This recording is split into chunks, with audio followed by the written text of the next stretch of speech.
Get ready for the dictation. Start. Mr. Deputy Speaker, Sir, I am very glad that I have the opportunity to take part in the discussion on the demands for grants in respect of the Ministry of Labour. I am very happy we have got a very good Labour Minister, but I do not know whether he is able to take all the steps necessary to improve the labour situation in this country at this critical moment. The Industrial Policy Resolution of 1956 clearly mentions that in the process of rapid industrial development, labour assumes a vital role to establish a socialistic pattern of society. The main problems facing the working class are of getting adequate wages, essential commodities at prices they can afford, some sort of shelter and cloth. The government minimum needs program has hardly reached the working class. The vast majority of laborers are unable to make both ends meet. The government has mentioned endlessly on the question of evolving a national wage policy or an integrated wages incomes prices policy. In the Labour Ministers' Conference some time back, it was suggested that steps should be taken to enforce the minimum wages in the different industries. It was also suggested that non-implementation of minimum wages should be declared as a cognizable offence and the offenders should be arrested. However, it had been agreed at the conference that more deterrent punishment should be given to the offenders and that the Act should be amended suitably. Necessary changes should have been made in the central legislation by this time. The Industrial Disputes Act had become outdated and it should be completely overhauled. It has been claimed that the emergency has brought discipline among labourers and the production has been increased. Yes, it is a fact, but the labourers are forced to work and they are forced not to take part in the trade union activities. The trade union rights have been completely taken away from the labour. But sir, I want to impress upon the minister that motivations for work should not be imposed from outside, but it should come from within. A contented labour force is an asset to the development of industries. You have taken away the permitted bonus.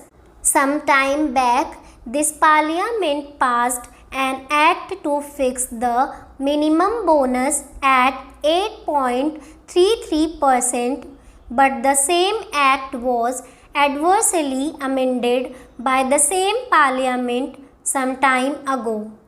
Bonus was accepted by this government as a deferred wage, but the same government has reversed the conception of bonus and this government says that bonus is a deferred wage but it is connected with production and productivity. But what about the owners of industries?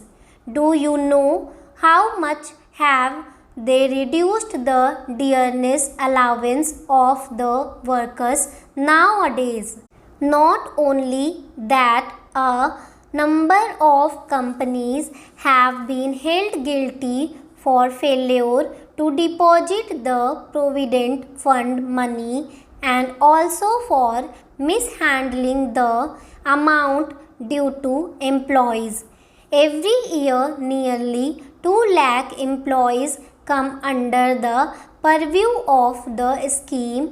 The total number of employees covered by the scheme in the year 1995-96 was 61 lakh and it was 75 lakhs in the year 1996-97, whereas the average refunds amount to rupees 100 to 125 crores. The gross contribution to the fund was expected to reach rupees 58 crores in 1995-96 from rupees 51 in 1996-97, whereas the refunds to the employers on an average is rupees 10 to 12 crores. Naturally, such a situation calls for stringent regulation and control over the operation and administration of funds.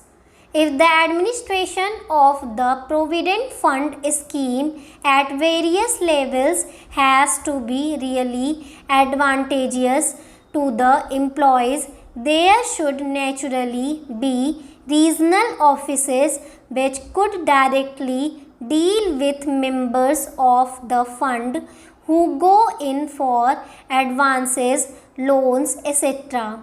The present situation has offered an opportunity for the government to make necessary meaningful changes in a number of legislative measures which seek to protect and regulate the rights and working conditions of industrial workers and other employees.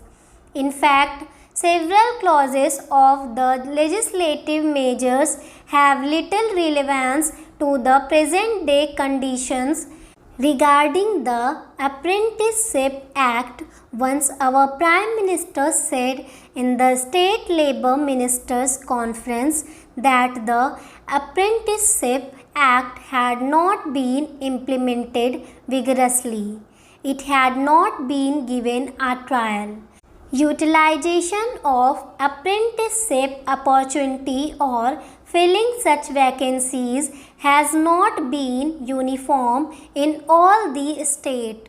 Creation of skilled manpower has lagged behind the limits of possibilities. So the more important point is what is to be done. Even more important is that there is a new sense of urgency and a will to get things done. With regard to this, the basic problem relates neither to the number of apprentices nor to the value of their stipends. We hope that the government shall do its best to alleviate the feelings of labor and take steps for that. Stop. Hello short handians, welcome to my YouTube channel. ऐसे ही और hard words की outline और words differentiation की videos के लिए please video को like, share और चैनल को सब्सक्राइब करें and don't forget to press the bell icon. Thank you.